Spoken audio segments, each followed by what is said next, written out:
They are who we thought they were, and we let them off the hook. Playoffs? Don't talk about playoffs. You kidding me? Talking about practice. Not a game. We talking about practice. Are growing out, and the only way the roots grow out every single day, and they grow stronger and they grow better, is if that we all water. What? Well, I'm out, man.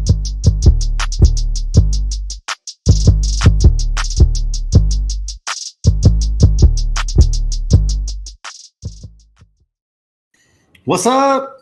What up? Happy Monday night. It is a brand new Chip and Drip here on the AAT Birds, AAT Sports Network. I, of course, am Chip at Chip for the Birds and Umpire Stories. We are joined by not Oracle at Kegheads_TM from the D2N Podcast LLC. And we got Rich. From Drunk on Broad. He's just not some Joe Schmo off the street. That's Rich from Drunk on Broad. My man, I love having you on. I'm excited for this.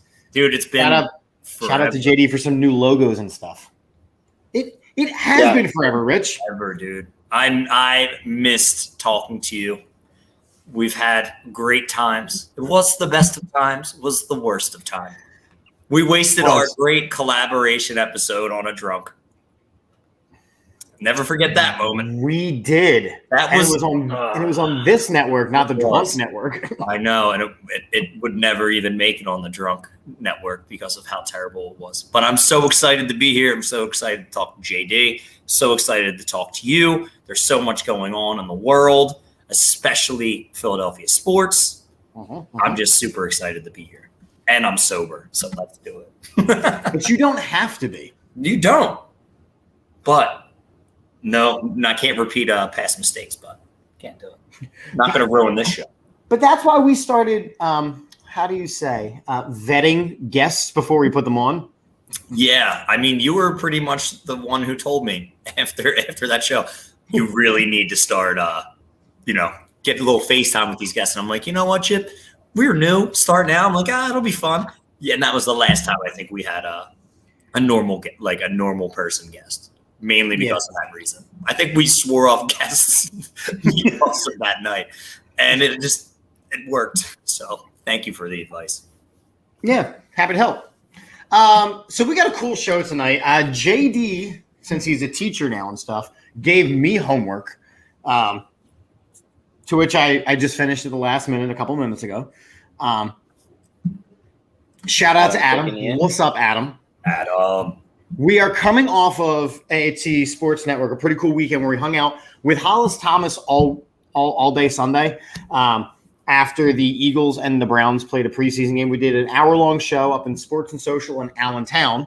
And it was cool. He was an awesome guy.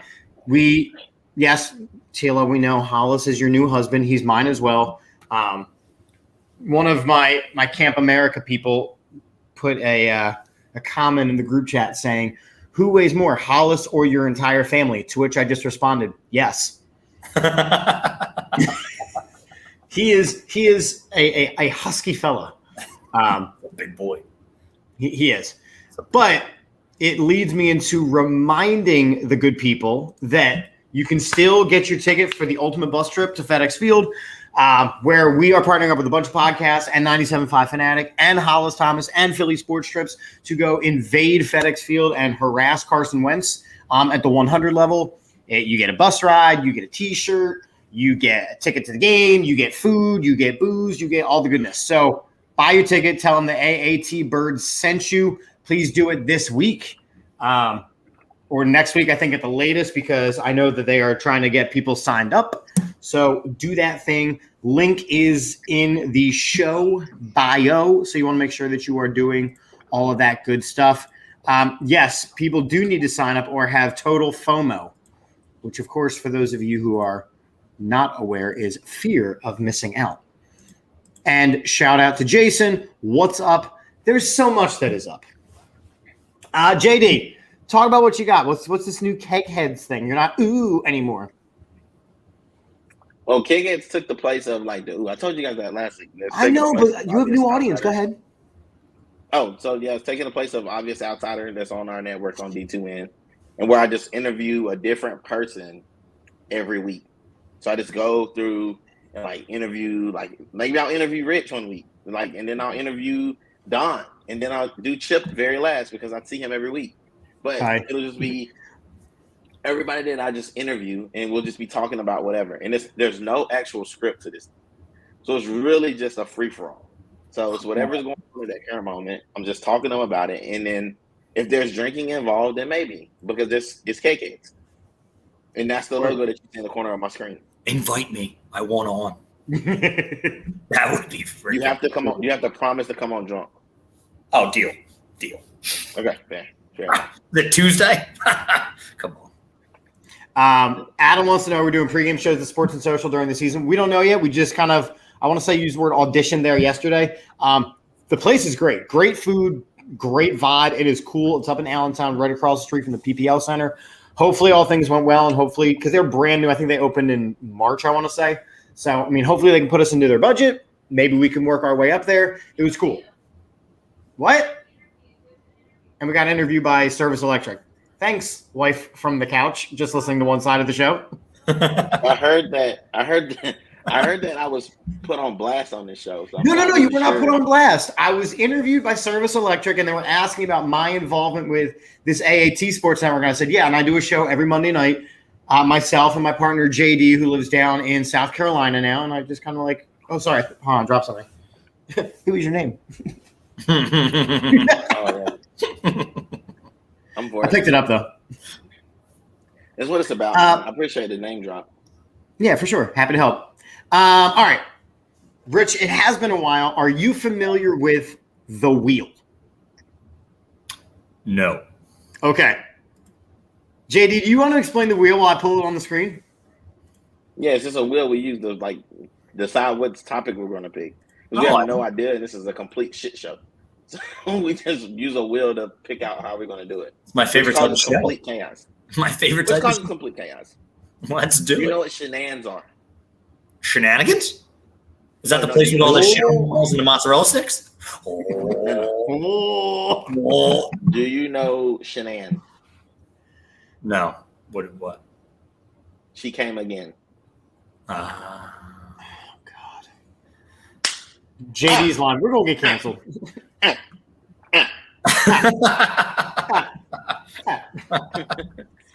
Oh, it's going to be a long one. This is great. We're done. So here's the wheel. 30-minute show. Here's the wheel. Here's our topics tonight. We got the Eagles versus the Browns. We got the Phillies. We got fantasy football smack talk because we're all in a league together. Mm-hmm. The Golden Mike League. So we got to talk about that a little bit. Cheers. We got Manti Te'o. Never thought he would appear on a wheel, but here he is. Deshaun Watson for hopefully the last time, and then one singular update. You know it's bad when Adam's like, I'm out. Adam is checking out. Adam's like, yeah, I'm done. All right, ready for it? And then, of course, we end the show with shenanigans. So no whammies. Here we go. No whammies. No whammies. All right. Oh. Fantasy football smack talk. We take it off the wheel. And Rich, why don't you talk about the league a little bit? Because you are the commissioner? Yes. So I'm the commissioner / founder of this league. So the Golden Mike League, it's a prestigious league that only the finest gentlemen and gentle lady are invited to. It was a way for us in the podcasting world to kind of venture out and, have each other on our shows to talk shit. And what better to talk shit about than fantasy sports? Why? Because it makes us feel entitled that we are the best at, hey, putting together a fictional team that hopefully scores points and beats our boys. Because everybody's dream is to be a manager of a professional sports team, right? So why not? Mine is. We all do it every week on our shows, right? Oh, this is what we would do with our team. This is what we would do. So now it gives us the chance to build that team and to do it. And what better way than to bring in Chip, who had the first pick. JD was our newcomer. He came in. He took the spot of Big T Will because T Will couldn't oblige. So it's just a good, fun, all-around thing with, the Philly Fired Up guys. We got you guys.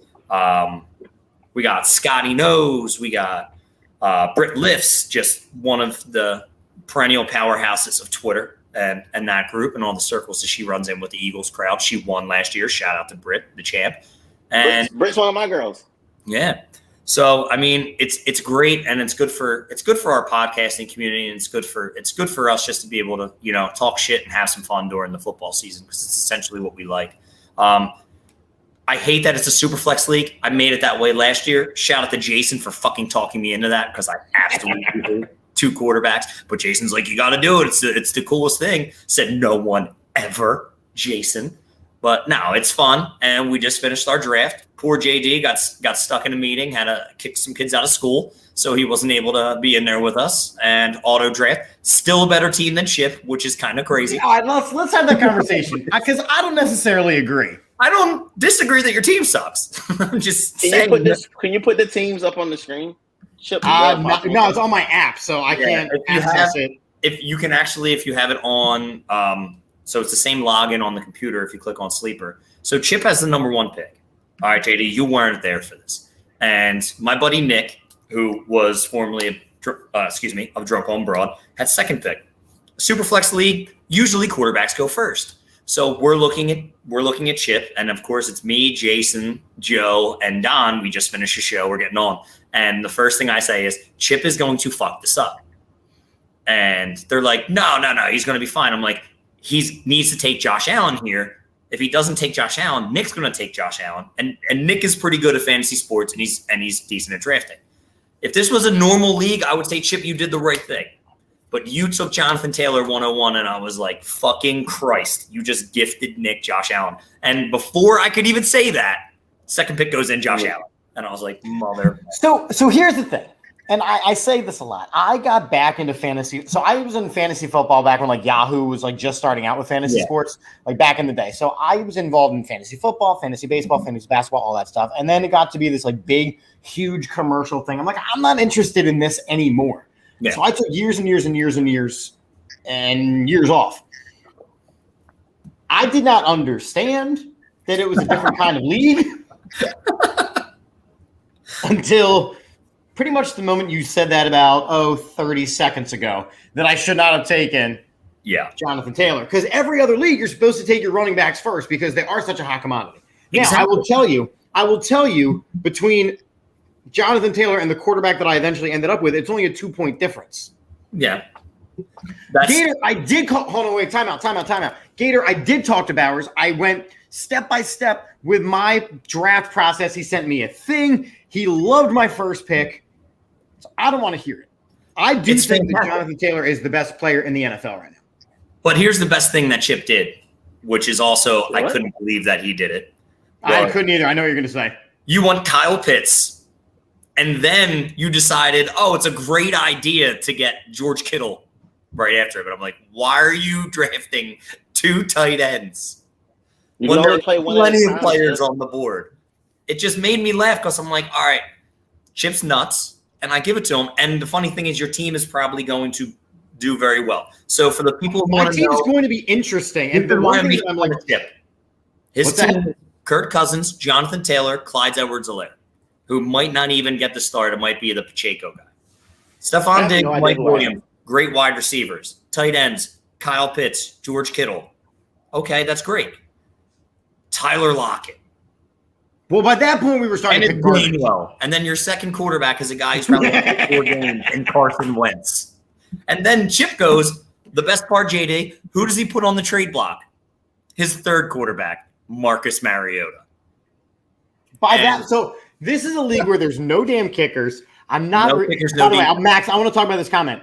Christian McCaffrey, I had with the first overall pick a year ago, and he got hurt. He still is scored 98 points in 3 games, which is insane. No. Yeah, but you know what? He's not going to play. You got Baker Mayfield now with the helm of the team. So you're They not have no idea what they're doing in Mayfield Carolina. is not an upgrade than Sam What's Darnold that? or PJ Well, we're Walker gonna talk- or Cam Newton. Christian McCaffrey is not going to make it through the season. Therefore, I did not take him with the first pick. Okay, but you More I'm also just wood. gonna jump in here real quick. go ahead. I'm just gonna interject in here. Just want to throw that out. So number one, Chip is not good at fantasy football or Pick'ems. bracket or the pick'ems that he does with his wife or March Madness or any of these things. So, But I'm really knowledgeable about sports. yeah, like if I had to take you off of your word though, I would think that what you talk about is complete BS. Now, personally, you my boy. You my boy. All this stuff aside, you my boy. So Chip did me a solid and was texting me every time Auto Draft would make a pick for me. Now, me personally, I did not pay attention because I already know how it's gonna go down. I'm gonna have this whole team mapped out, and then I'm gonna have to start conspiring and start colluding with others to make my team good. So it doesn't really matter who I draft because I'm gonna be trading and people are gonna be getting hurt. So it never really matters to me who I start out with because my team looks completely different by the end of it. So for those of you who think that I've done a bad thing by auto drafting, I'm letting you know now I'm very, very good at this. I don't think I've lost but like 1 league since I've ever done it. So, and I looked at my roster. I don't remember any of the guys that are on there. You have Cooper Kupp and CD Lamb, which is pretty deep, and Marquise Brown as your 3 wide receivers. And then you have You got Trevor Lawrence. Let's go, baby. Well, and Trevor Lawrence actually has a coach who can coach him, and he's not. he doesn't. And No, he doesn't. he has ETN. ETN is back. That's what makes, and he has some receivers now too. I mean, he's a sneaky guy to finish in the top 12. But he's your second quarterback. Your first quarterback is Russell Wilson. which is perfect. He's going to be elite. Oh, rest bus. Every time I think about Bang Bros and Bang Bus, every time I say rest bus, I don't know why. You know what? I think of Gus Bus, and you know what that's from? Bench warmers. That is true. The Gus Bus. I mean, your team's not bad, Kirk Cousins. Yeah. I would like to address this Good. because Mike Bauer, who runs the Dynasty Rewind, who is our fantasy football guy on the AAT Sports Network, informed me that Kirk Cousins is actually a great fantasy quarterback. He is a great fantasy quarterback. And you look at the weapons around him, he's got good weapons. The other thing is that I just recently did a show with Johnny and with Rio out of Washington, and he reminded me of some of the weapons that Carson has this year. Now, I'm going to spend a couple minutes ragging on Carson Wentz in just a few minutes, believe you me. But is Carson Wentz a good quarterback? No. Hell no. So it's still not going to translate into him being a good fantasy quarterback because he's You know what he's going to be doing this year? Rich, do what I'm doing. Take your hands. Do this. But he's not Carson because Wentz. his leading two Carson running backs can't hold on to the damn ball. His third string running back is his best running back. But meanwhile, he does have Terry McLaurin and Jahan Dotson. handoff. And Curtis Samuel. Don't forget about the guy with no groin. Can we guy talk literally about this doesn't comment? Max, I am in the league, brother. I'm here. I'm here to stay. I'm auto drafting. I'm gonna be an auto draft king. I'm gonna be the first player to ever win off an auto draft league. Well, all right, JD, and I'm going to tell you why your team was so good at auto draft. Besides the fact that not saying you had Dom and Mike drafting next to you, and those dudes probably drafted two of the worst teams I've ever seen. Like their teams were. Fair enough. I like Chip's team better than Mike drafted 4 quarterbacks. He's like, someone's going to. And the funny thing is, he's like, well, someone's got to pan out. Someone's got to pan out. His quarterbacks, he's got Mahomes and Brady, which are great. Then he's got Mitch Trubisky and Mac Jones. Like, why? Why would you even? Why? Why would you need? Well, you have two of the best quarterbacks in the league. Yeah. Why would you need the other? I get bye weeks and stuff, but guess what? You don't need them then. Like, why would you do that? It's just and that's why I put Mariota on the trade block is because him and Carson have the same bye week. I didn't realize that when I drafted. So you should trade one for Mike and maybe get like Mac Jones. I might.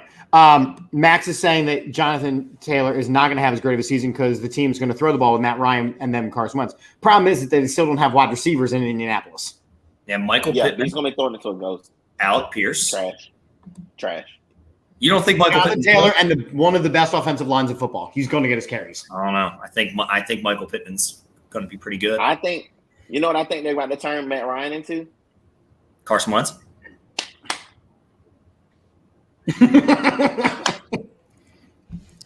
For longevity. Wait, you got to run to the other side too. Oh, hold on. There you go. I'm gonna make sure I don't sides. disagree with that statement. I don't think Matt Ryan is going to light the world up. Like Listen, Rich, you're throwing a lot of shade. Why don't you talk about your team real quick? my team's fucking fantastic. Let's Would talk you like- about it, Rich. All right, let's talk about it. Let's see who my quarterback one is. Oh, Jalen Hurts. I'll take that all day. Austin Fantasy-wise, that's going to be awesome, yeah. Austin Eckler, Alvin Kamara, great. Cortland Sutton, Michael Pittman, Cole Kmet, Allen Robinson, Brandon Cooks, Chase Edmonds, Tua, James Cook, Jalen Tolbert, George Pickens, Austin Hooper, and then Tyler Algier as my long shot to start for the Falcons. I have no problems with that. I got Oh, you laughed said off the Hooper? board You for said taking Hooper? Tua. What'd you say? You said Hooper Yeah, Austin Hooper. for Because Atlanta? who else is Ryan Tannehill going to throw to? Ryan Tannehill loves tight ends. It's the only reason I drafted He him. got Pitts. Don't he have Pitts? No, Austin Hooper is now on Tennessee. Oh, Yeah. I just asked you. You said Atlanta. No, I said Tennessee. I said Ryan Tannehill is going to throw him the ball. Tyler Allgeier's on Atlanta. Oh, So okay. I took Fair him enough. because I figured he's going to start eventually for the Falcons. But I mean, Austin Eckler, Alvin Kamara, I can't beat that. They're two running backs that are just going to dominate. Yeah, it's well I've never rounded. actually seen my whole team, so I don't even know who I really actually have. And You it have doesn't really Cooper. matter You to me. have Cooper Kupp. That's all you need. He's a stud. I He's really averaging 25 you know points a week. He's going to score more points than Chip's quarterbacks. Hey. You didn't even realize. No, people don't realize how good Tua could possibly be this year. Like, I mean, not even. Mike laughed at me. He's like, "Oh, you took Tua because I traded spots with Dom and I got his 4th round pick." So I'm like, 4th round, Tua is the best quarterback there, or I have to take a Mac Jones or one of those guys. I'm not taking them. So round up my squad. I took Tua. Why? High upside. He's got Chase Edmonds coming out of the backfield. You have Tyreek Hill, Jalen Waddle. Why wouldn't you take? Very low floor, super high ceiling. So you got to go with the Okay. upside sometimes. You can't only go with I'm these just gonna guys. throw that out there. I'm gonna throw this out there about Tua, and people need to remember this. Prior to the broken hip, like my dear grandma, before she passed away, before her hip broke and before his hip broke, they were at peak action.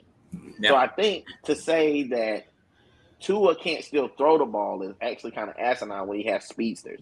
He only has to throw the ball 5 yards, and these guys can take it for the rest of the time. Yeah. So, and then you don't know which one to key on because they're both speedsters. So I think he's in the best position coming back is with the extension of Gesicki as well. And I'm pretty sure they still got that little ass running back in the backfield that's like scampering around everywhere. Well, they got Chase So- Edmonds this year, and then they picked up Raheem Mostert, and then Sony Michel, and then Gaskin. I look at it this way: if I was Miami, right here we go, being managers, I wouldn't have played Tua last year because Tua coming out of college with the bad hip, like what was the point of putting him out there on the field? I think to see what you had. I think you wanted to see if he could he be serviceable, and I think he is serviceable. But And then he went on a run there for a little bit. He did, but my thing was, I still think you can see if he's serviceable at the very end of the season because you know it is kind of is what it is, especially when you're Miami. But you have to see if that. I just don't think his hip was fully healed.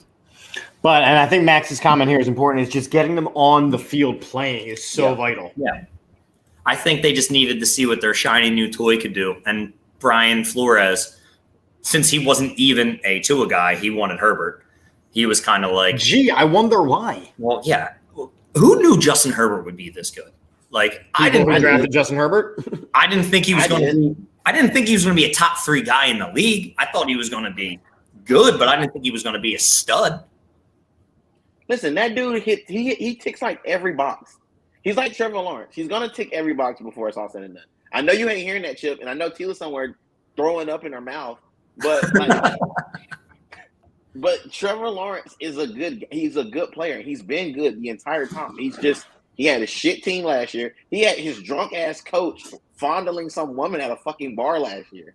So, like, I don't think that is an indictment against Trevor Lawrence. He had nobody in his. Please be respectful. That drunk ass fondler is now a member of the Fox Daily Game Team. I don't understand how that guy, they could even put him on there and give him a job. Let me say that again because I made sure to save this. Hold on. I want to make sure I read this exactly right. And I quote, Fox has announced that Urban Meyer is returning to the Big Noon Kickoff pregame show this fall. Makes no sense. Oh, that's cool. He's going back to college. He's just regressing. Well, Yeah, it's I don't understand how that guy, like, we talk about like cancel culture and people getting shut out. Like he's a prime candidate for such things, and It's Fox. not. You know who survives? You know who survives the apocalypse and mass bombing? cockroaches. Cockroaches. Mhm. So he is a cockroach. This is what happens. You kill him, you stamp on him, he comes back 5 times like a cat, but like 100 times worse. All right, JD, I'm coming to you for this question because you are the college football guy. Okay, let's do it. Javier would like to know who's going to have a better season, Trevor Lawrence or Tua Tagovailoa. So I read something about Trevor has more receivers this year. Okay. I don't know who Than they Tua? are. No, he doesn't have better. I just said he had more. Oh. And he said- Christian Kirk, Marvin Jones, Zay Jones, and then whoever else they have besides them. Tua, definitely. Tua has a better season. The only way Tua doesn't have a better season is if he actually physically cannot play. Yeah. Duval is not back yet, but My wife might have the comment of the night so far. I'm not mad because it's true. it is true. It's We don't care about women to the tune of we don't talk about Bruno, says Fox. Women with the S. Women's. All right, let's keep going. I'm No excited for whammies. Rich, man. I'm not really this excited for Chip, but I'm really excited because I see you every week. All right. Okay. Do the thing. Okay, so first of all, let me start. I just want to let everybody know I am not against transgender people. So let me just start it out there. I am for all inclusion and all that stuff. You probably need to uncover Richard's face, but I know, but you have this great new banner. I know, man, it's really nice. I'm in. So this whole time I was pissed about Manti Te'o. Like I was like, this dude's he's a scam artist and all this and all that. I like that one. And then there's this scam artist, and he's like, doing all these things. I realized the other day when I was watching this thing that not only is he been repressed and we owe him an apology, but we should be taking our pitchforks and tiki torches to see Ronaya. We need to go see Ronaya, who works at Walmart, because I saw a picture of her in her Walmart get-up, and she looks very nice, cordial, and all this stuff. Think about this. The only thing that makes this right is that Ronaya ends up with Manti Te'o. That's the only thing that makes this right. Or Manti Te'o ends up with the girl that he was used to catfish him with. That makes this whole thing better. Because if not, we all owe this man a very big apology. Because I called him everything from like a scam artist to like weirdo to, I don't know, I just called him bad names. And I'm really sorry, man. I got to do the same thing I did with J-Jaw. I got to apologize, man. I'm sorry. I was So wrong. Javier is late to the party. He wants to know what happened. There is now a documentary on Netflix, as Max is saying. There's a documentary on Netflix about the entire thing, which kind of goes into some serious detail about it. And Netflix did a really great job with the documentary. I'm going to be honest. I watched it all today. It's 2 episodes. We know that the Manti Te'o thing was a huge scandal during their run to the national championship where they got their asses blown out by Alabama. It's just par for the course for these guys, by the way. Sure. It out there. And I remember when all this was going down, like the jokes that were made. And the jokes were funny. And the jokes still are funny. But that was good. I never was one who was like, oh, he's a part of this. I didn't think any of that. I was never one for he legitimately got catfished. Now, after watching this documentary, I do believe that he was exceptionally naive. Yes. Without question. Exceptionally naive. Now, it was also the beginning part of social media, really. So if you listen to like how Deadspin really tracked it back, they went from Facebook to Google to MySpace to Zanga. Back to Facebook. I don't even know what Zanga is. Xanga. It was an online blog site. I thought you said Xanax. No, that's what I needed after this. And I do feel for where I got angry watching this. Again, he was naive. He didn't know. He should have gone out to meet this person. He should have been more honest. 100%. Like, he messed up. Where I got pissed off watching this is it was one of the last scenes, and Renaya, or whatever this person's name is now, goes and does this whole thing of like, I got to tell my truth and I'm so excited I got to just be me. I'm like, you cost this man millions and millions and millions of dollars, and you also made him a laughingstock, so much so that he had anxiety for 3 full seasons and had to go see a shrink. But good for you, who has now embraced who you are at this man's expense. So before we kick it to Rich, can I say this one thing real quick? Yeah, because the comments are flying in. Okay. Yeah, I'm reading some of these comments. Taking So back. I thought to myself the other day that he wasn't so much worried about his grandma being passed away. I thought that too. Because Samoa culture, she comes back as whatever animal is tattooed on her body. So in theory, grandma's fine. She's a starfish now. But this person was Polynesian, so there's a lot of cultural similarities there too. Okay. Yes. So and we know now that Manti Te'o is the real demigod of the wind and sea. We just know that. And lo and behold, Ronaya is young Moana searching to find the heart of Tafiti to take down Manti Te'o. No, Renaya has become full-on Maui. No, she can't be Maui. No, she's Tamatoa. Well, she looks like it, let me tell you. She's Tamatoa. Hasn't always been as grand. I was a drab little crab once. That's the best. I'm so shiny. I want to point out that's the second Disney reference that has been made tonight. We're not going to stop. Fish dinners. Fish dinners. You'd save me if I was named Sebastian. All right, so the wife watched maybe the last half hour with me, maybe the last 20 minutes, and she's like, no, I'm not going to watch this. I'm going to be honest. She writes, a documentary means absolutely nothing to me. He allowed himself to get scammed. Google is free. The person who catfished him is absolutely an asshole and a terrible person. But I do realize people get catfished every day, and there are people who are seemingly smart, but he didn't question a woman he's never met who died on the same day as his grandmother. Didn't even consider anything else. But To which Max responded, you need to remember the time catfishing took place. Stop. The catfishing wasn't a big thing. Lies. I was catfished the same year. So I don't want to hear You it. were catfished the same year? I was catfished the same year as Manti Te'o. Trying to his millions that he's. I don't want to hear. Catfishing took place fucking forever. Okay? Okay, so you have the big screen now. I need to know the story. Oh, I no. didn't know the story. No, it was just, I was young at this time, when this came out, a lot of drinking, was really drunk. That's why, like, the Manti Te'o stuff, like, I don't even remember half of that shit. It's a lot of drunken nights. But anyway, no, dude, because here's the thing. People will go on dating apps just like they did before. And this is pre, like, Tinder. Like, this was, like, Plenty of Fish or OkCupid. Like, the worst of the worst free dating websites. So me being a young gentleman who was looking for love, I went on there. I found a girl that I used to like, and I was like, oh, shit, this is great. She's single now. Let me holler at her.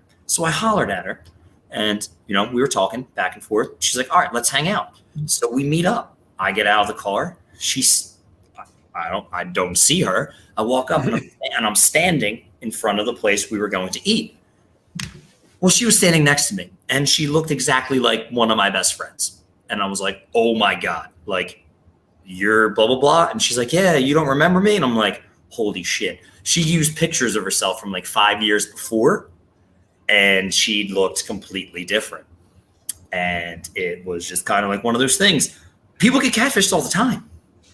Like, you put up pictures of yourself that's like me putting up pictures when I was like 18 and then going out on a date now. It's like, oh, you got 33-year-old bald rich who's like chubby dad bod. Like, that's not fair to do to people. Everybody has these things where you're going to get catfished, whether it's a little lie or if it's a dude. And yes, there was one time I was messaged by a person who was really hotter than what this chick was, and it was a dude. Whatever. I fell for it. Shit happens. But that's why being online is so dangerous. I've been catfished multiple times, and it's not. You're right, Rich. And before we make a joke, I mean, I know we're making a joke about it now, but it could have ended tragically. We've seen where people have been getting stalked by people, and they end up taking that obsession. Yeah, murder. Because they say that let's say he meets Ronaya in real life, right? And it comes up, and it's the homie, the bud, look, when he's a dude, and he gets mad, and they get into a tussle, and because he doesn't accept his love, he tries to kill Manti Te'o. This could have ended tragically, y'all. Like, this could have. I mean, outside of what T was saying about him being naive, like, at the end of the day, like, dudes are okay. My dad used to say this all the time, that girls have sex with who they want to, men have sex with who they can. So men are always in the passenger seat most of the time when it comes to the pickings. Now we just got to get chosen. But this guy was talked to by a very attractive woman who he saw, and she was nice, and she sounded like a girl. Yep. She literally threw her voice to sound like a woman. They watched her do it, and she sounded exactly like a girl you met on the street. It was scary as hell. Like, listen, I'm sorry for anybody who this is offends, because I'm not trying to be funny, but my biggest fear, like, when everything started happening, is that I was gonna go home with a girl that wasn't a girl. You know what I'm saying? Because you just don't know anymore. Like, you can't call it. Bro, sorry, I just had to say that. So this is the thing that, like, disturbs me about, like, the catfishing, because I have one more catfish story. When I worked at Finish Line, when MySpace was like a big thing, there was a girl who worked at the cookie place. Like, there was a Great American Cookie across the way. I love that place. Dude, she was so nice. Would give me like free cookies. Like, I thought nothing of it. Like, I was 16 going on 17 at the time, right? But I had a MySpace because everybody had a MySpace. You could put music on there. Everything was cool. So all of a sudden one day I get hit up by this girl from, like, it was like Massachusetts or something. Beautiful black-haired girl. And she liked the same music I like. So, like, all right, we're talking, blah, blah, blah, blah, blah. And then she's like, oh, yeah, like, let's meet. My cousin lives in Jersey. And, like, where? And she's like, Voorhees. I'm like, oh, that's crazy. I work at the Echelon Mall, which was in Voorhees. I'm like, I work here, blah, blah. Like, let's meet. Weeks go by. She finally says, I'm coming down. I'm going to be here. Gives me this number. All right. So I'm texting the number. And she's like, oh, I'm at the mall. So I'm like, okay, cool. And I'm like, looking. I'm like texting. Nothing. Okay. Goes away. Never meet this chick, right? Few weeks later, I get a call. Hey, I'm at the mall. Okay. I call the number. It's the girl from the cookie stand. And I'm like, are you fucking kidding me? Like, it's one of the most things, like, where, like, you're kind of like off put, and it's like you're not expecting it. And it's not to say I wouldn't have dated the girl from the cookie place if I was attracted to her. Yes, like, she had let all the same, but it's just like, it makes you so mad because, like you said, things could end so much worse. Like, I felt anger, I felt betrayed. I'm like, I'm talking to this person. I'm 17. Like, you know how your emotions are when you're 17. Like, a girl could say, oh my God, you listen to the Used? I love the Used. Oh my God, you want to get married? I love you. Because you're 17. You know what I'm saying? Like, it's just, like, so off-putting because it's not the fact that, like, you're crushed and you're deflated. But at the same time, it's like, I just wasted all this time trying to get to know somebody who's not real. Yep. And it was you. Like I fell in love with the illusion of you, but not you. That kind of sucks. And I think the thing that really is important about this specific situation is that, like, you're mentioning this, and and you're talking about it on a podcast years and years later, and I had no idea, JD had no idea. You're sharing these stories. This happened on an international scale. It's insane. It's insane that somebody let it go that far, and someone really didn't get hurt, but somebody did get hurt, and it ruined Manti Te'o. Which is I'm saying is that's. People have the power to do so many good things, but instead of doing that, they'll do something to destroy somebody, then play the victim years later. Yep. Those images of me being catfished, they're so meaningless because nothing bad happened. I'll never forget them. I'll never forget those 3 instances. Or, I think you've been a catfish more than anyone I know, though. I will say that. Like, you can ask my friends, bro. I'm telling you, they'll be like, and it's so weird. I have all these goofy and crazy stories. I always have somebody to back them up because they're just nuts. I've experienced some crazy shit because I was reckless. I was young. I thought the internet was how you found girls and how you found love and all this shit. Well, it did find me, my wife. Shout out to Jamie. I love her. But she was a friend of a friend. Real. So all good things. But it's just crazy that the impact and the devastation that took part like that really grabbed Manti Te'o. And like you said, everybody looked at him like, you're a fucking scumbag. Still does. Still does. It looks at him as the punchline. And it's sad because my man's a punchline for you're a young college kid. He was 20, 21 at the time.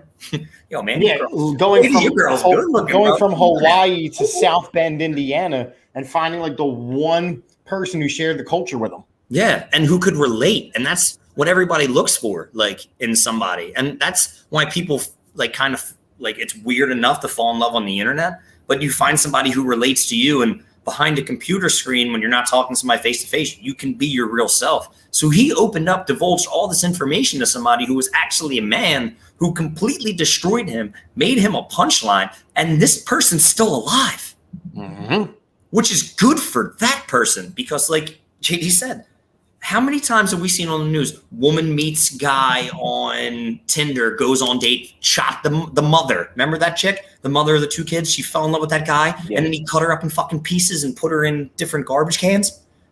Like, this shit's real. Like, bad things happen when instances like this do. And on such a national scale, it's crazy that somebody didn't truly get hurt, but they did at the same time. So it's sad. Poor man. I want to let you guys know I want you guys to know I'm safe, so I'm going to throw up the sign. Let you know I'm safe. Oh, is this the safe sign? That's what he wanted to do. So that she was real. We on the wheel. Oh, great. Okay. And the only reason why we really have this as a conversation is because the Eagles played the Browns this week in the preseason. So we spent a lot of time in Cleveland. And Deshaun Watson is an absolute piece of garbage. He is not remorseful at all. He apologized. Stop. When? Stop. He apologized. He did. He totally said, I'm so sorry. Because that's what it means. 230 million reasons to be sorry. It was just that was sarcasm. He's not. Good. Because I was about to say at the last press conference, it was, and I quote, I had to start looking out for Deshaun Watson. I had to start doing what's best for Deshaun Watson. Which was, the headline should have said, serial predator and nuisance to the community gets fresh start and 230 million guaranteed. Yeah, I'm not. And still has access to team masseuses. It's still not long enough. It should have been the year. He saw that the year was coming down the pike, and he took the deal. And shame on the NFL for not even, you know what? The NFL should have just given him a 12-game suspension. Even if they'd done a 12-game suspension, I would be fine. Oh, you know what? Fine. The NFL's not in it for just the NFL. But why only 11? Because the 12th game is the Texans versus the Browns. Can I ask you guys what's worse? I'm just going to play a game with both of you guys. So let's start with JD. JD, what is worse? Beating your kid with a stick or being a serial predator to 35 plus women? They're both awful. They're both awful. And who got the longer suspension? Let's play another game. What's worse? Smoking some weed or being a serial predator to 33 women? Oh, of course, smoking weed is not worse. Yeah, Weed is legal, like 26 games for Josh Gordon. The NFL set a precedent, and the precedent You're was not really. You're not telling the whole story about Josh Gordon. Josh Gordon got suspended for 2 years because he kept coming back and doing it. He never learned. He never actually learned from that. Like if it's Oh, not no. the first time that Josh Gordon. no, he didn't learn. He didn't learn from it. But it's all the hindsight of the NFL and their stupid ass fucking policies. The We stupid. know that, guys. Yeah, and this is the problem with the NFL, because the NFL literally sets the precedent for all this bullshit. They label this as a non-violent offense. Non-violent offenses get what? 3 games, 3 to 6 games. 6 games was the worst suspension in NFL history for a non-violent sexual crime. And So he got the 11 NFL does not care about women. They do not care about women. They had to do something because of all the public outrage of, oh my God, only 6.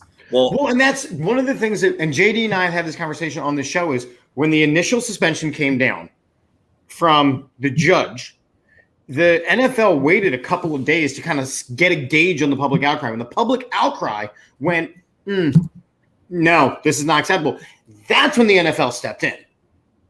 Can I throw this out there? Sure. I don't know if I said this before, but wasn't the judge who initially giving him the sentence, wasn't she a woman? yes. But she also, if you read what she said, it's off the precedent of what the NFL said. Since it was a non-violent sexual crime, the max penalty was honestly 3 games. So she went overboard there, and she went as the judge of it all, where there was no criminal evidence. There was nothing. It's not criminal evidence. Sorry, there was no criminal charges pushed up against him. Exactly. And since it was a non-violent sexual crime, and she did say, due to the nature and due to the repetition of it happening, that there needed to be more, but she wasn't in the spot to be able to give it more. That wasn't her job. She was only allowed to look at this and be like, okay, what did the NFL do previous? Oh, 3 games. Okay. For this guy. All right, cool. We're going to double it. Because One more question for the whole group. Whole panel question. Yes. Why did Michael Jordan go to play for this team? The Barons? Mm-hmm. Well, he played for the White Sox, didn't he? That's the minor league team. He never got that high. He never got that high. Why did he go play for them? Why did he? His dad getting murdered? Why did his father get murdered? Gambling. So what did they make him do? They made him leave for a year and then come back. Because they knew it would have ruined him if they would have found out that this is what happened. But that's not the narrative that has ever been associated with Michael Jordan. No. The narrative but they is didn't let it become that. right. The narrative is his dad gets murdered because of gambling. Michael Jordan leaves basketball because his dad always wanted him to play baseball. Yeah. Uh-huh. Not So because you ready for Michael Jordan was in serious trouble. So let me lay this out for you guys. Because I've been doing a little research. You know, that's what I do in my free time when I'm at school and I'm supposed to be teaching. I do research. Okay. So Sculpting young minds. somebody's got to do it, you know. So I'm at school and I'm looking at the verbiage that was used the year that Michael Jordan does his year suspension. And when he steps away from the game, he initially comes back and it's like, oh, he films Space Jam. He does all this different stuff, right? And then he boom says, I don't want to play baseball anymore. I want to come back and fulfill my lifelong dream of doing another 3-peat. And the NBA is okay with this because they never publicized him having any type of suspension, right? So let's just say this never comes out. Let's say that these women never come forward or the Texans never get mad and leak this information or whatever the hell happens, right? Let's say this never happens. But then, weirdly enough, Deshaun Watson just disappears for like a year. And he comes back. And then it's like, hey, he's back now. The only difference is, and we all know why Deshaun Watson didn't play last year. Yeah. He wasn't hurt. He would have played for the Texans. Because he practiced all year. Yeah. So we know he would have played. So now I'm looking at this like, dude already had a suspension. And the NFL knew that he was suspended. They just didn't put him on the exception list or any of that stuff. Because they were hoping that he would pay them girls off and they would go away. And it would just be the end of it. But Deshaun Watson was being either A, he really didn't do it, or B, he was being hard-headed as hell and he didn't want to pay. So one of the two things happened. Deshaun Watson didn't get in line, so then he's paying the piper, which could possibly end up being 30. Was it be 30? No. Yeah, 30 games he will miss before the next time we see him play. Yeah, but the the problem was he was paid for all last season. Right, and he's going to be paid for all of this season. Yeah, which is bullshit. $1 million. Because the Browns last year he made $40 million. sure that there was a contract that he would be okay with going to. Yeah, but last year he made $40 million to sit. So I don't look at that as necessarily saying, "Oh man, this guy was suspended," because you're not suspended if you made your whole $40 million last year, which he did. So, and now I'm going to give you my caveat to this. There was in no world, and without them actually suspending and having to absolve the risk, because because Cleveland will have to absolve that risk. So that's the part of the NFL umbrella. So that's Goodell and all his guys, or everybody's name. They will have to say that, hey, we knew about this. We were either complicit and we let him do it, or they would have to say, hey, we had no idea and we don't know what's going on in our own business. But these were all women that they found for him, because initially they said that he found these women on Twitter and Instagram, but that was a lie. These were people that he brought in. So when the stuff is brought down from the judge, he's only allowed to get massages from people that are associated with the Texans or the Cleveland Browns. Yeah. It's the same exact thing. You haven't changed the behavior. So if you really thought he was a monster, you haven't. To me, I don't really think dude's a monster. I think this was an elaborate scheme. I think it sounds crazy, but did they sign an NDA? Because I heard from none of these women verbally out their actual except for the one who refuses to settle. Yeah.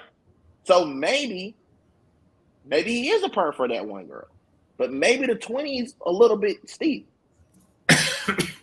Either way, the fact that this is it, right? There was a huge push for the Eagles to get him. I didn't want it. In Cleveland, I mean, it's a mess out in Cleveland. First off, just talking about his play on the field has been rough. Like, he has not looked good when he was on the field. Now he's not going to play for the rest of, the preseason, which again, he shouldn't. He shouldn't be playing for the rest of the preseason, but he's now going to miss 11 games, and he's going to come back against his former team. The NFL could have suspended him 12 games, and then I would have known they were serious about at least trying to do something outside of the money grab of it all. Having it be 11 games is a straight-up money grab that the first game he comes back is against his former team. Yes. I mean, it also makes me believe that something – dude, I know what everybody's saying, but something don't seem right to me. They don't – does something not seem right about this to y'all? Like, just the way, like, everything happened, the Texans paid all this damn money to these chicks, and then on top of it, now they're playing this game, and he's coming back on that night. It's just everything's weird. They couldn't find enough on this grand jury thing to like convict them, but it was like 30-something women. Like now they're saying it could have been closer to 40 that said something, but they didn't have enough to go forward with the case. And all these women have already put their name out there. So it's not like they're afraid for their life or he's some type of gangster. So like, What is it? Like, what do y'all think it is? Because like, I just need to say this one more time to get it, like, so I can be done with Deshaun Watson. But something is shady about this. And I agree with that too. Well, I mean, here's the thing. Houston Texans need to be held accountable just as much as Deshaun Watson. But we all know what's not going to happen. You're not going to hold an NFL franchise, a.k.a. a billionaire owner, to the same standards that you're going to, Deshaun Watson may not be the monster that people think he is. I think he is. I just think there's a pattern there. With 33 women, that's a pattern. It's more or less, even if it is, I don't like saying hyperbole because I don't know the facts and I'm not there. Even if most of these situations were hyperbole and a little taken out of context where things would happen, right? I'm just putting it that way hypothetically. Right. Okay, it paints the picture of Could he have been set up? Yes, he could have been totally set up. Could things not have happened as they were said? Of course, there's always he said, she said. Who the fuck knows? High-profile player, never has anything bad about him, and all of a sudden this stuff comes out. 33, it's more of a pattern, let alone just a coincidence. 1 or 2, coincidence, okay, something there. 33, I look at that as a pattern. That's just me and behavioral stuff.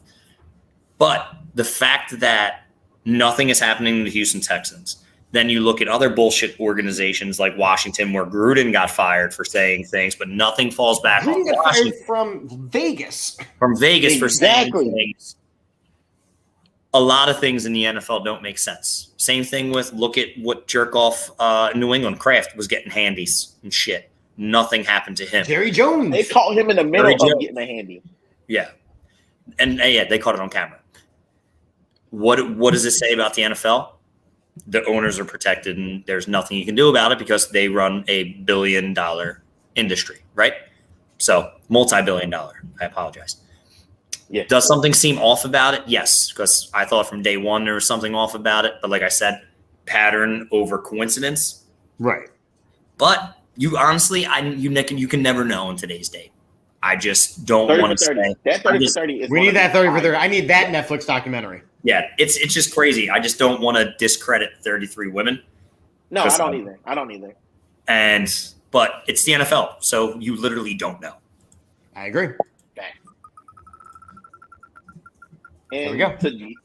To Gator Jay's point, I'm not wearing a Georgia hat. That's the high school I coach and teach at. Yellow Jackets, baby. This should be quick and easy. The Phillies played like absolute garbage this weekend. Their pitching sucked. Yeah. But it shouldn't have, because they went up against the absolute B squad of the Mets with our aces, with our good pitchers, and they stunk up the joint. My other complaint is more with the Philadelphia fans for not stacking the place. They did not load the place up with fans. You're at a team that has an 87% chance of making the playoffs this season, and there a Mets fan threw out the first pitch, which is crazy. That guy on Saturday. All those tickets to be able to do that.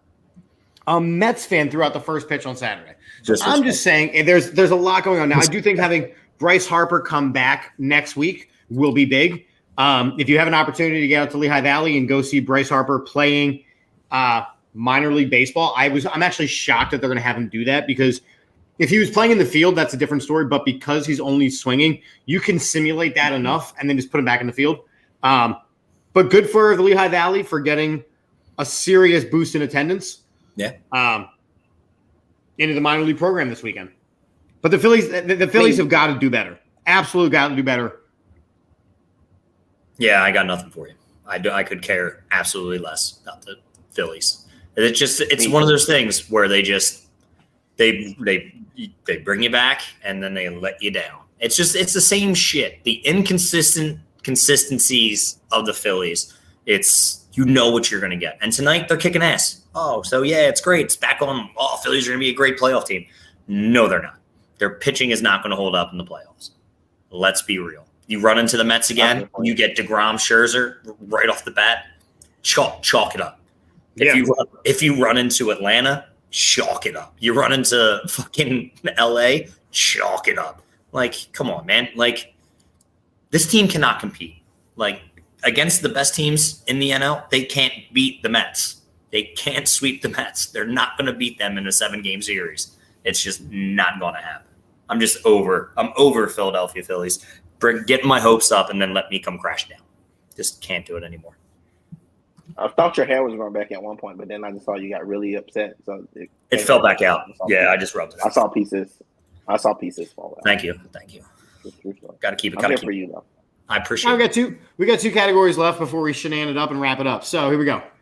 Either a singular update or the Phillies or the Eagles and the Browns. It looks like it's going to be an update. Ooh. So I have a singular play that you guys have to rule on based on what you see. I know the ruling. I'm going to show this video, and you have to make the call. I'm getting my umpire stance. This is my umpire stance. Oh, hold on. What am I doing? I apologize. Yeah. That was rookie by me. We now have to do an update. You're out. I apologize. Okay, here is the play. And I'm actually going to move the logo off, and you'll see why in a second. Which one? You have two. The one that matters. Clement, by the time he unwound himself.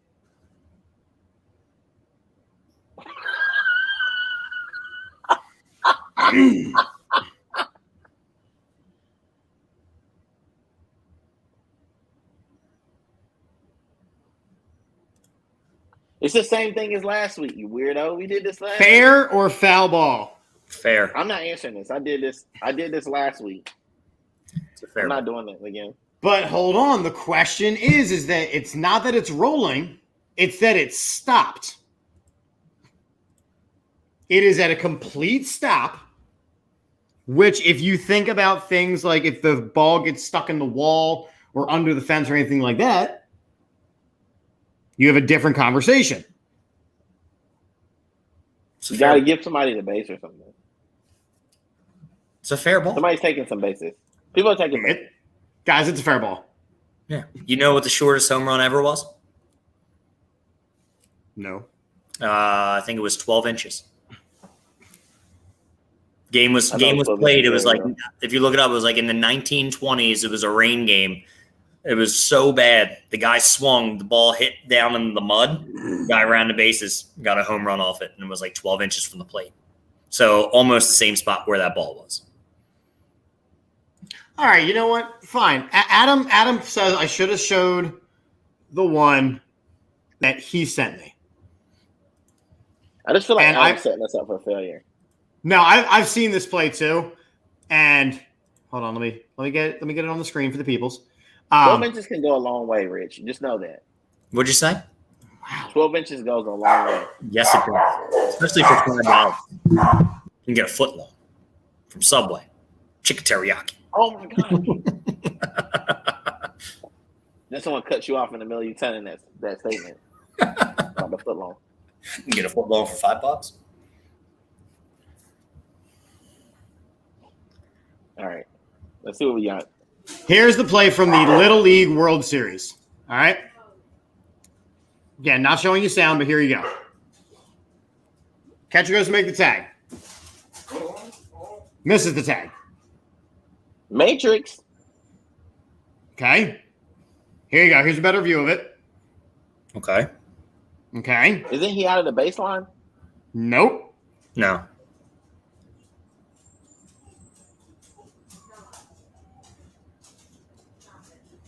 Why was he called out? Oh, yeah. Went on There, the baseline. yeah. There he steps out. Yeah, you can't do that. You He can't does jump not out. step out of the base path. No, The it's base path is what he establishes as the direct line. It's slide or avoid contact. He avoided contact. You're allowed 3 feet on either side of the base path. So But why he's was he of called the out? baseline. I don't know why. It's the dumbest reason. Why? You I don't can't know. head first slide in Little League Baseball.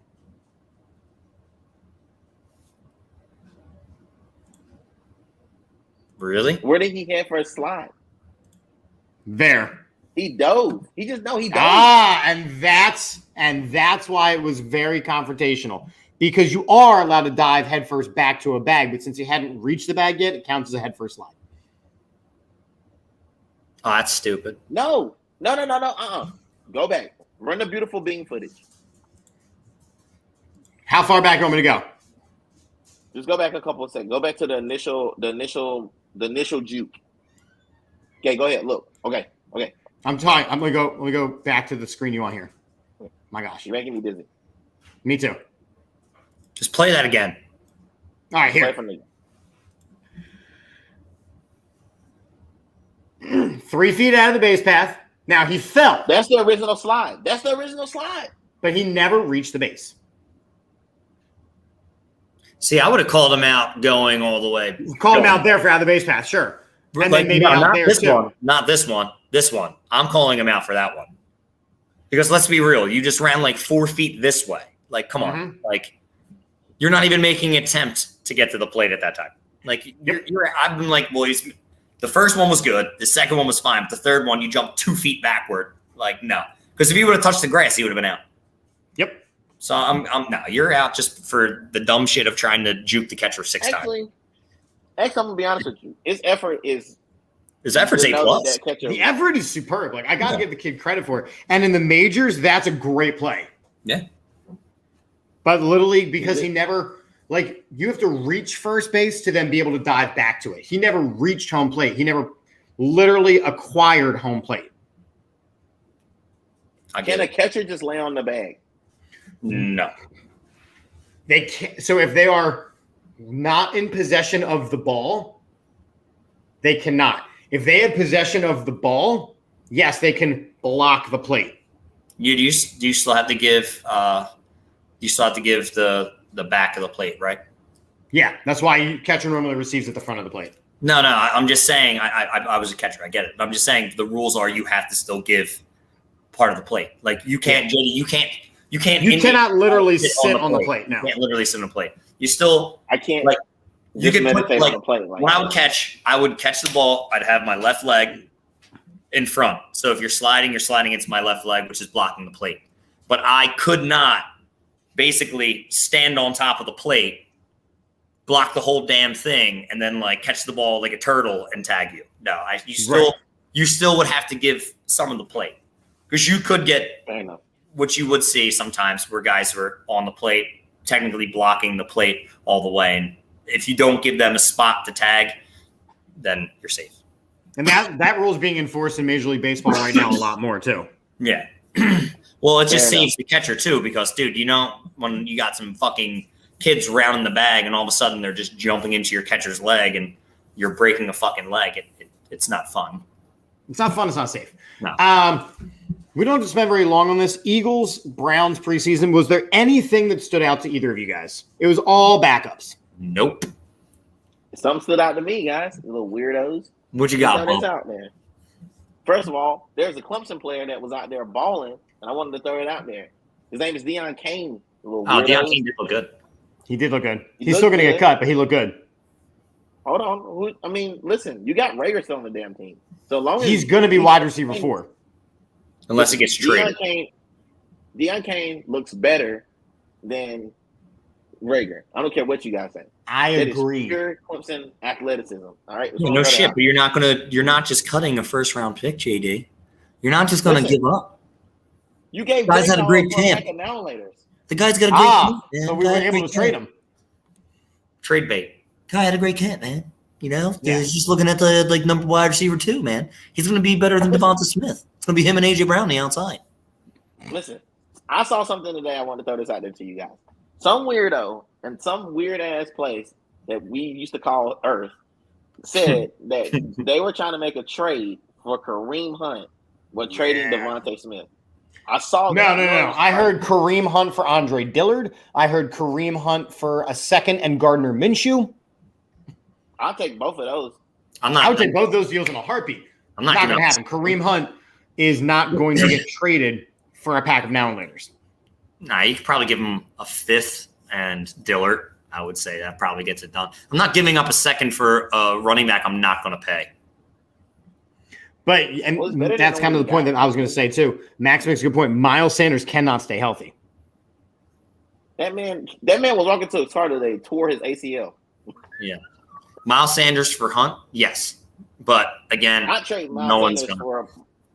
Listen, you could do Miles Sanders for Kareem Hunt because at the end of the day, you're not paying either of them. So then they're both going to hit free agency, and then you're going to be able to sign Kareem Hunt back for like a 1-year, $5 million deal. Miles Sanders is expecting to get the Brinks truck backed up to his house. It's not going to happen. After they're seeing Ezekiel Elliott's making $30 million this year, and he was old and wasn't that good last year, that's fucking crazy. Running backs aren't getting paid. You make this deal if you're planning on winning a Super Bowl this year. Sanders, Rager, and 4th. I think you can because look at what Hunt does for you. You give a really good back with good hands out of the backfield. Yeah, this is still a great trade. Why wouldn't you do that? You still got Kenny Gainwell. You still got Goddard. You still got all the weapons you already acquired. But Right. Cleveland doesn't need a wide receiver. Cleveland doesn't They need a wide do, receiver. however, need running. They do. They don't need a running to back keep their. either. They do need to keep their running backs. That's why Kareem Hunt doesn't get traded, because for at least the next 11 games, you've got question marks of the throwing game. Dearness Johnson was one of the highest rated backs last year when he got in. They don't need Kareem Hunt. It's just the fact is they're not going to sell him, like you said. They're not going to sell him for pennies. They don't need Jalen Reagor because they have Anthony Schwartz they drafted last year, who they really are high on, but the guy can't stay healthy. And then they drafted David Bell. And they have Amari Cooper and Donovan Peoples-Jones. So they really don't need – it's like trading J.J. Ortega-Whiteside for a dude from Seattle. Two guys who were going to get cut, but they're just like, let's not cut these guys and we'll just swap them, and then we'll cut both of them. Right. And I do think they might bite on a guy like Dillard because they do need offensive line. Yep, offensive lineman. Because if you're hoping that Deshaun Watson comes back in 11 games, you don't want him running for his life at all, especially because he'll be coming back in the dead of winter.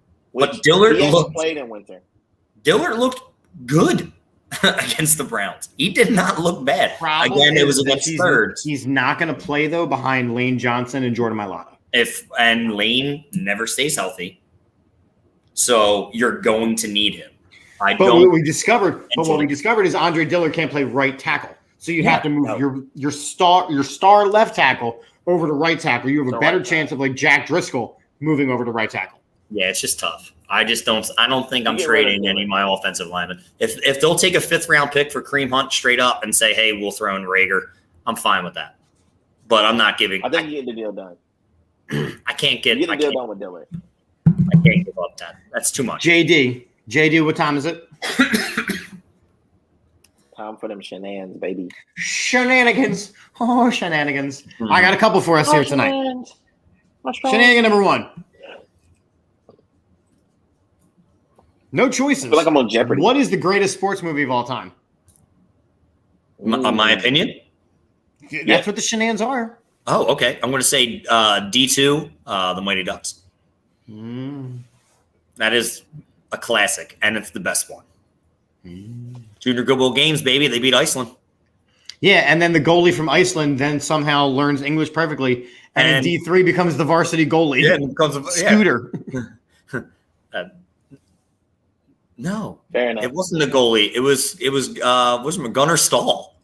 Right, I'm saying, and then he becomes the goalie. Yeah. So good. So we got a league of their own for Max. I'm going to say. Remember the Titans' hot take is not that good. Whoa. Whoa. I'm not gonna lie. It would have been better if it wasn't a Disney movie. That's terrible to say. But okay, I understand. But can I go with, not for the reason that you guys think, but I'm going to go with Radio. Radio is an excellent movie. Okay. And I'm from a place that's right down, literally down the street, maybe 20 minutes down the road from where Radio is filmed. So where the story is about. So I'm very high on that. So this is my opinion. That's just my opinion. But I like Radio. Adam, I am going to disagree in every sense of the word on this. Field of Dreams is a bad movie. I don't think it's great. It's cinematically beautiful, but it is a movie about a guy wanting to play catch with his dad. That's beautiful. And you stop stealing your woman's words. Yeah, bro. Up your own stuff. But I have the microphone and she doesn't. So you will listen to every damn word I have to say. If Remember the Titans was filmed like Friday Night Lights, it would have been better to me. See, I like Friday Night Lights, the show, better than the movie. I love the movie. No, you gotta love Booby Miles, man. The movie was great. And I'm only saying is also good. Because Disney. Sandlot is excellent. Major League was excellent. Angels in the Outfield was good only because of the guys who were in that movie that then became humongous superstars. Yeah. It can happen. Like Matthew McConaughey was the left fielder in that movie. Yeah. Yes. That movie was great. It could happen. It could happen. Major League and Major League Two are definitely up there for me. A League of Their Own is probably one of my all-time favorites. I heard the new show on Amazon is absolutely dog poop. No. That is absolutely wrong. Like I'm actually it's a lot of real stuff happening in that movie though that people don't realize. So there's a lot of like the women are like their sexuality is in question because like they're women playing baseball in a time where all the men were like literally at war. Right. So like the shit that probably really is happening in that show is probably really happening in real life. And I haven't seen it, so this is and that's my issue. That's my issue with Remember the Titans. It has nothing to do with the story. The story is segregation is fantastic. But yes, the segregation and all that stuff, if it wasn't a Disney movie where Disney painted it out to be like, oh, some feel-good story, right? It's not. It was a fucked up thing that happened. And it was a fucked up part of history. It should have been shown. This is how shit was, and this is how they came together. But they painted it as like, oh, we hate these guys. Oh, now they're my brothers, and let's just go and be best friends. Like that's how they fucking painted it. Like no, that's definitely not how that shit played out. Like I'm gonna be honest, that's one of my all-time favorite movies. But I think I would like to see the rich YouTube cheap seats reenactment edition of it. If that's how you're gonna talk the whole time. No, it would be real as shit, and that's the problem. I just didn't think was real enough. That's all I'm saying. So you made a comment. You made the comment about being a Disney movie. Well, Glory Road was also a Disney movie, and that shit was Glory Road was superb. Varsity Blues. And they actually showed racist shit in that movie. Like legit racist shit happens. And Adam has the right answer. Waterboy is a great movie. The Waterboy is the greatest sports movie of all time. Hey, Waterboy. Yes, Coach Queaton. You're fine. Mr. Coach Ty said I could. Something wrong with him to do an oblongata. Hey, it's me. It's okay to fight back. Mr. Coach Kai said I could.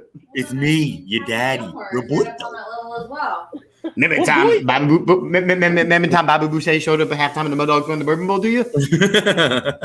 Remember time Played by Ed Orgeron. Farmer Frank. All right, Shenan number 2. And I quote, Deontay Murray on Pablo Panchero. And I quote, I'm tired of getting a taste of him. I want the whole load. That's what she said. That sounds like some guy talking about a Mexican dish. No, that's his name. That's what it sounds like. All right. That was one that was supposed to be without comment because it was a total that's what she said situation. And that's what I said. It's not a total. It's a he said situation, but on the other side of the spectrum. Like, you should have said pause. There's two men. If you would have said pause, it would have been okay. I think Max would like the link to this. No, listen. This is disgusting. First off, because no man would say that to any other man. Like, think about what he's really saying. Like, I know what he's saying. I know what he's saying, JD. I'm saying what you. No, I know what you're saying, but I'm saying what I'm saying is like that. What he's saying is, yeah, like I don't know why he would say I want the whole load. That's just a weird. This is not great. Yo, man, I want the whole load. It's like what? Like I can't even tell you the last time I said load. Well, he is in Atlanta now, so if that makes any sense. This is the guy that threw out the first pitch at the Phillies game. That's not a shenan. That's just embarrassing. Is that the Mets guy? It is the Mets guy. There's a lot of empty seats in there too, by the way. So. Yeah, there were a ton of empty seats. All right, we didn't do it in front of anybody. Here you go, super shenan right here. You can only keep 2 shows. The rest disappear. You asshole. Can we make it 3, please? No. You have to keep 2. And only 2. It's like, that's not even fair. I can only keep 2. You can only keep 2. I'm keeping. Oh no, I wouldn't. I have to keep Saved by the Bell because if I had to get rid of it, then Kelly Kapowski is gone from my memory, and that can't happen. So I have to keep Saved by the Bell, and fair enough. I don't know. It's hard between the Fresh Prince and Boy Meets World. I loved Family Matters. Home Improvement was good, but I could probably do without it. Martin's fantastic, but I didn't watch enough of it. Seinfeld, I could give 2 fucks about. Friends, give 2 fucks about. Cheers, Roseanne, fuck them both. Now to no, fuck it. Married with Children, Growing Pains, fuck off. We didn't ask you to narrate the whole thing. I need your answer. Ooh, Boy Meets. All right, I'm going Boy Meets World. Saved by the Bell. Okay, JD. Okay. I'm gonna let you go first.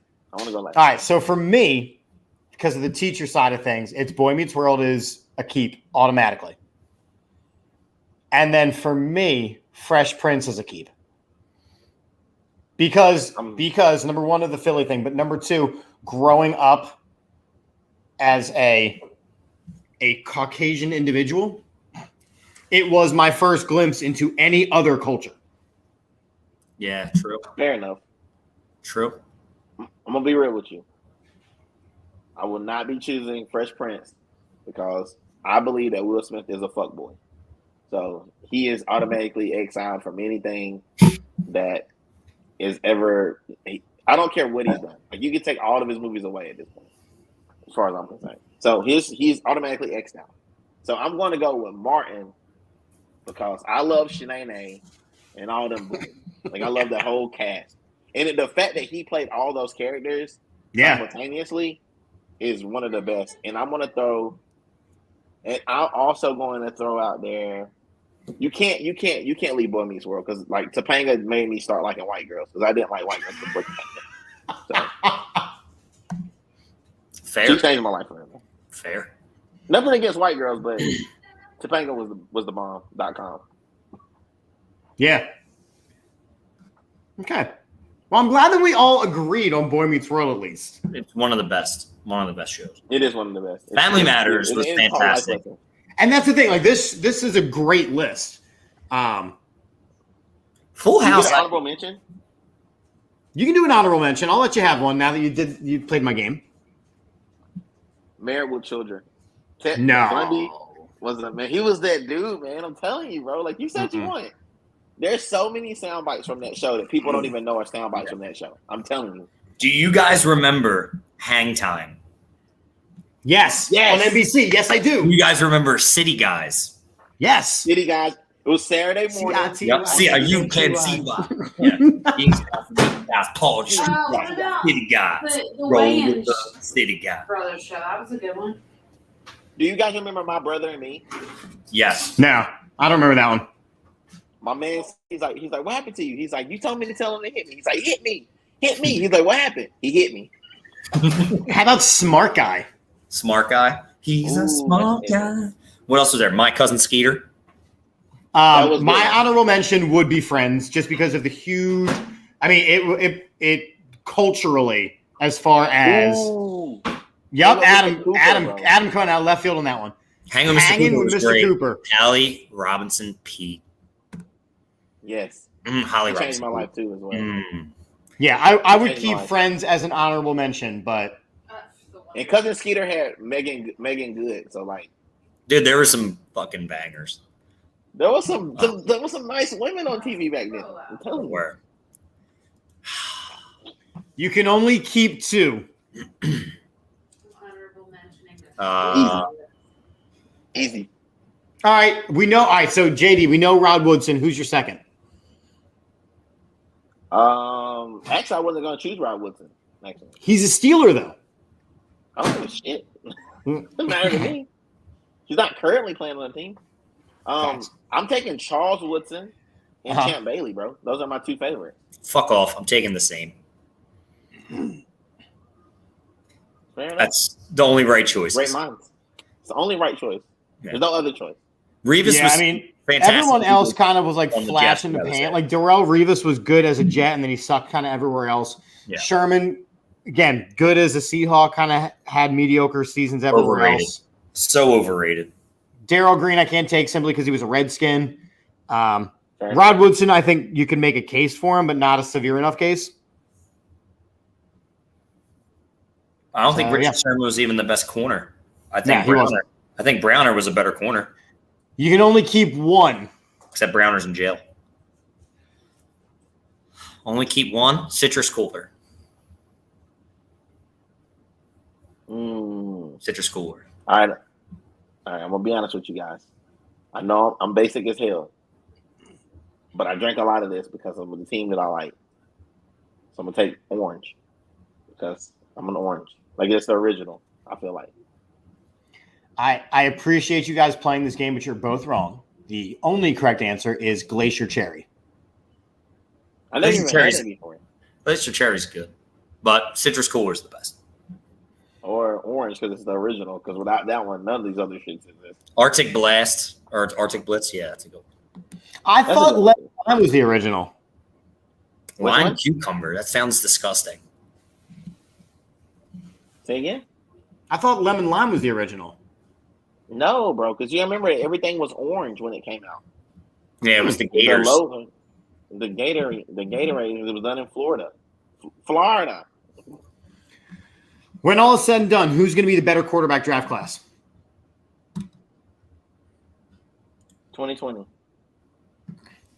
Yeah, it's 2020. Baker Mayfield's in there. You got Joe Burrow and Herbert. Even if you throw two out of there, like you can take them out, and you can still have two best. Hell, they were both going for the damn Super Bowl this year, damn near.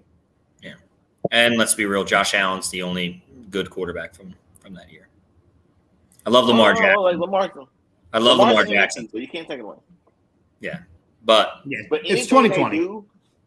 It's 2020. Anything they do with Baker Mayfield involved, it makes it automatically bad. Well, Baker Mayfield's trash. Adam took 2019. Adam, you didn't understand the rules of this game. I don't think you understand the assignment, Adam. All right. The final shenan I have, just because we're running a little long-winded here, is this man has made 5 predictions. Who? Chris Canty. Oh. Made 5 predictions. Prediction number 1, 49ers will make the Super Bowl. True or false? False. So false. Totally false. Number 2, the Rams will miss the playoffs. False. False. Okay. I think that's false as well. I'm just curious. 3, Brandon Staley's last season as the Chargers head coach. True. Ooh, I'm going to say false because Herbert looks the way he does.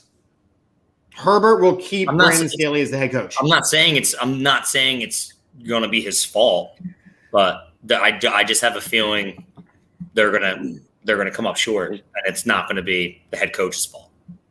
They don't have anything that can keep them if they don't win the whole thing. Yeah, they need to. Right. Yeah, they need to make the playoffs. Number 4, Malik Willis will start this season for the Titans at some point. True. Probably. That's true. I don't think so. Tannehill, all he's got to do is hand the ball to Derrick Henry. Yeah, but also until you're down 4 touchdowns. Yeah, you can also do the same thing. They suck ass cheeks. Well, and let's be real. Mike Vrabel doesn't like Malik Willis because Malik Willis runs. Yeah, at all. Yeah. I think Malik Willis does not start at all for the Titans this season. Then why? I also don't think he's ready. I mean, he can just extend plays with his legs. He's got the crazy arm slots he can throw from. I mean, it just makes Ryan Tannehill a running quarterback too? No. He does that little weird shit. He used to. He used to run. He is more mobile than some other quarterbacks, but I would not constitute him as a running quarterback. I don't constitute him as a throwing quarterback either, though. I don't even count him as a quarterback.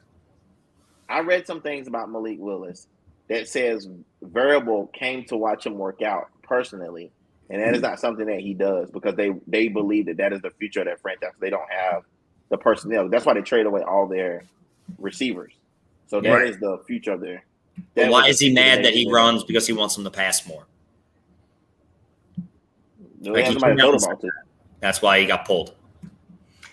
And then the final shenan of the prediction list is the Eagles will win the NFC East. That is true beyond true beyond true. Yeah. Well, there's nobody else to take it from you guys, so yes, I would agree. Yeah.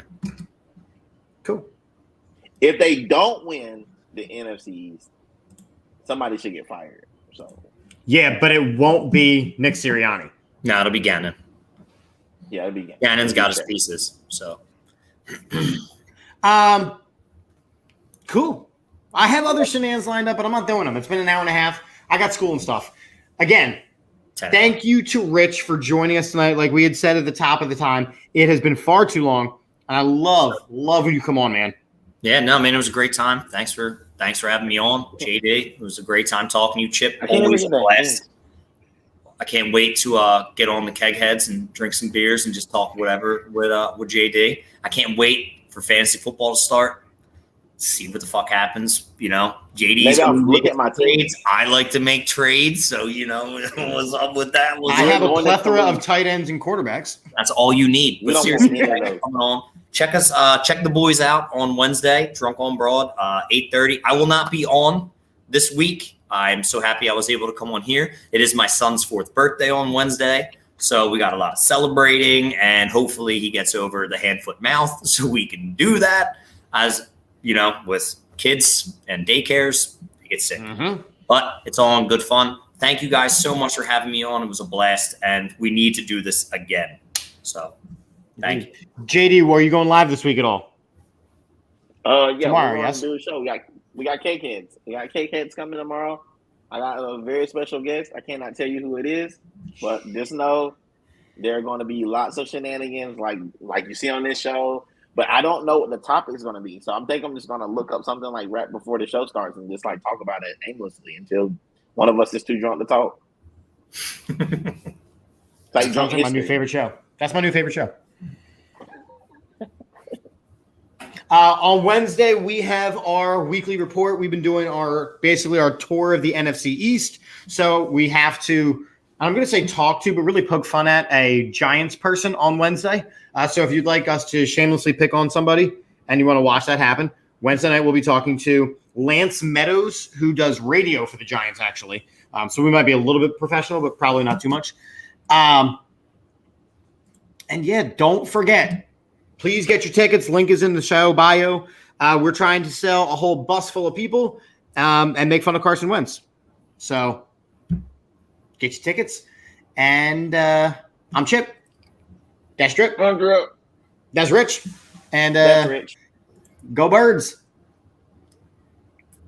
Everyone Te'o on the way out.